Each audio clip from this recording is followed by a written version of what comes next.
Hey guys, welcome to Boxing Squared for boxing news and views from around the internet. It's becoming increasingly hard to tell fact from fiction when it comes to Joe Joyce's career, especially in regard to opponent selection.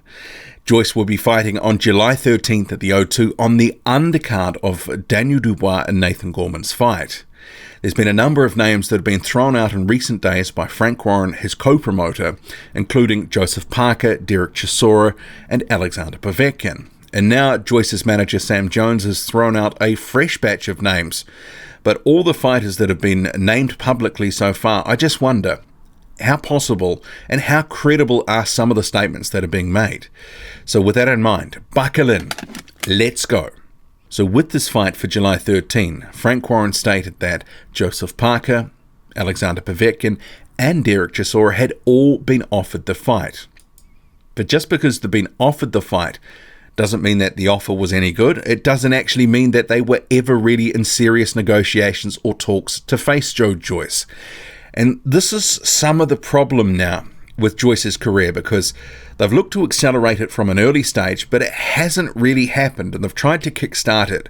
But then there's been Joyce's manager Sam Jones, who's been there throughout, despite the changes in promoters and trainers, 3 trainers in 18 months, no longer promoted by David Hay. He's now back based in the UK. He's sort of been all over the place, but regardless of that, at 33 and at 9-0, Joyce hasn't accelerated the way that he probably would have wanted to, or the way that they thought it would pan out. His last couple of fights have been against Berman Stavern and Alexander Ustinov. Not exactly high-profile fights, not exactly the opponents that fans thought or wanted Joyce to be in with. It feels more like a traditional prospect route.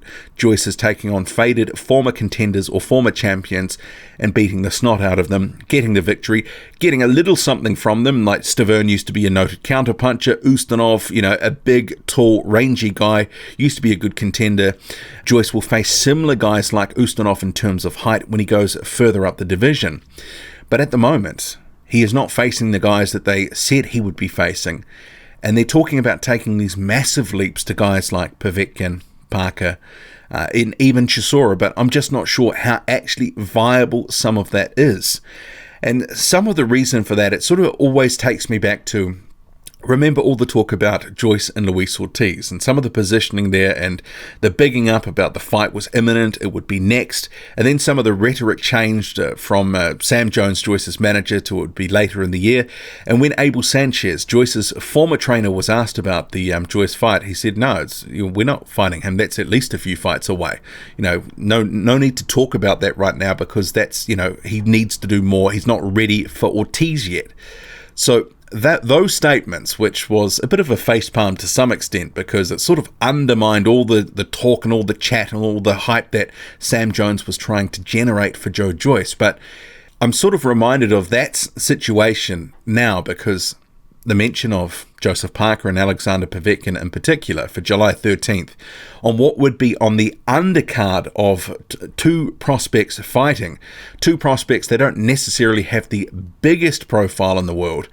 To me, it all seems a bit, I'm highly skeptical and suspicious that this was ever really a goer. Would there ever be enough money in that pot for that card to pay a Joseph Parker or an Alexander Povetkin who would have certain expectations on the money front? And Sam Jones has said, I don't want to hear anyone complain or talk down Joe. All of these men have been offered big money to fight Joe. When we say we want big fights, we mean it. And that's easy for him to say that, but what does big money mean? He's not telling us what it means. In the context of what Parker and Povetkin have been getting paid, it actually might be peanuts. But to me, it just seems like another round of hype, that they're trying to hype Joyce up, that he's ready for these big fights, but ultimately he might be delivered someone who is subpar. But then they can fall back on that, well, we offered guys like Joseph Parker, we offered guys like Alexander Povetkin the fight, they didn't want it. But how real are any negotiations? How significant are the offers? And were talks entered into in any extent? And because these things happen behind, closed doors for the most part, we're not privy to all this sort of stuff, they can effectively say whatever they want in public and potentially, for the most part, get away with it. But what I think this is designed to do is talk about we offered them the fight, and then you start going down the tiers to a lower opponent who's going to be actually more securable and more affordable for July 13th. If there's not a massive pot to fund this card, which, Joyce is on the undercard of, I can't ever see how they would have been able to afford Povetkin or Parker especially. Maybe Chisora at a pinch, but even then, Chisora does like to get paid. He's just been in a pay-per-view in December, and he would have got paid, maybe okay money for the Gashi fight. But I'm not sure that the money would have been there to fund Povetkin and Parker. And those fights in particular, if you're ever setting them up, they would have to be its own main event, surely. You wouldn't just slap it on as an undercard fight, because arguably it would be a better fight than the main event. And that kind of wouldn't make sense to upstage the main event, would it? Potentially with bigger names or a bigger fight. So with that in mind, I think some of the talk of this is just, all it is, it's talk. And that Ortiz stuff, I'm so reminded of it. And now we have a fresh bunch of names that have been thrown out by Joyce's manager, Sam Jones. But before I get into this tweet, because it mentions Ajit Kabayel turning down the fight, Kabayel was allowed to have a voluntary shot before facing Joe Joyce. Kabayel holds the EBU title. Joyce is the mandatory to that. So Kabayel was never fighting Joyce at the moment. He's allowed to have another fight before facing Joyce. So, make of it what you will. But Jones says here in the tweet, so Kabayel, Chisora, Povetkin, Parker have all turned it down. Kabayel is having a mandatory, it's actually a voluntary, and will then have to fight Joe next, as will the winner of Char v. Bryan for the WBA regular.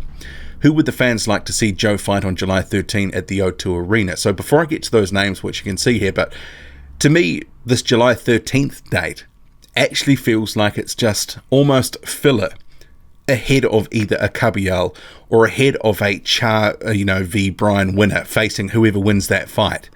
It doesn't feel like this is really going to be a massive opponent. But if we get to the names here, 30% voted for Eric Molina. Then, obviously the percentages may have changed since the video's gone up. I would note here, Eric Molina is under a UCAD ban until October. So you can scratch that right out. Molina might be able to try get away with fighting elsewhere around the world. And he has actually been in the ring once. It was a couple of months ago. Even though he was banned, and UCAD said, yes, he's banned until October, because I checked with them. They will not be able to get away with trying to wheel Eric Molina out in the UK. They won't be able to, not while he's on a UCAD ban. So you can scratch that. The next name, Bryant Jennings, 53% of the vote. That's who I voted for. And I actually thought this is quite an interesting option. But you look at the date right now, and remember this fight would be on July 13th. So anyone taking that fight would have effectively a 6-week training camp. Is Jennings willing to sort of put it all on the line against a 9-0 prospect with the possibility that he is, yesterday's news completely, if he's not to some extent already, because he's almost vanished since his loss to Oscar Rivas. No one is looking and talking about Bryant Jennings at the moment, but that would be a good fight, the best of these three. But how viable is it at somewhat short notice, a 6-week camp? I just don't know if it would get made. And Jennings, he's probably going to be, Top Rank would probably like to see him on their cards in the United States whenever he returns, as opposed to farming him out to a card in the UK. And the third name here is Chris Arreola, 17% of the vote. And that might have been the sort of opponent that, they've talked about Arreola before, that, Joyce could go in there with and probably put it would be a fun fight, but I think Joyce would come through it, have a bit of a war with Arreola for a couple of rounds and maybe stop him. But yeah, Arreola's just been confirmed to face Adam Kovnatsky. So how viable are these names? It's like they've just sort of been plucked out of a hat, because it doesn't take much to actually go, Molina's banned. Arreola's just signed on to fight Adam Kovnatsky. Jennings is a top-ranked fighter, likely to continue fighting in the United States, and if he was to be fighting a Joe Joyce, that feels like it would be a main event in itself anyway, and probably would have to be in the United States. So I just don't think they're actually that viable. And this comes back to if the first three names weren't viable and the second three names aren't viable, then are we going to get something even less than is on the list here? Something less than Molina or Arreola? And it's possible. But then they will turn around and say, no one wanted to fight Joe. We couldn't get him the fight. But some of these things come down to, one, where he's at in his career, but two, ultimately it's going to be about money. That is a big part of it. But just to sort of throw out there, well, we put out a big offer. Well, what's a big offer? Tell us, then we can judge it for ourselves. But there's a lot to lose for guys facing someone like Joe Joyce, who is somewhat dangerous. Even though he can be hit, he's getting guys out of there. He's sort of beating them up and taking them out. But we are seeing at the moment a lot of hype, and some of it just, it's hard to separate the fact from fiction here, because some of it seems to be quite a lot of fiction. But what do you make of this? What are you expecting for July 13th? Do you think the likes of Joseph Parker and Alexander Povetkin was always a bit of a pipe dream? And that even the second batch of fighters, Molina, Jennings and Arreola, is this just, it's just been plucked from thin air? Drop a comment, loud and often. Hit like, hit subscribe, follow me on Twitter, boxing_squared. I'm out.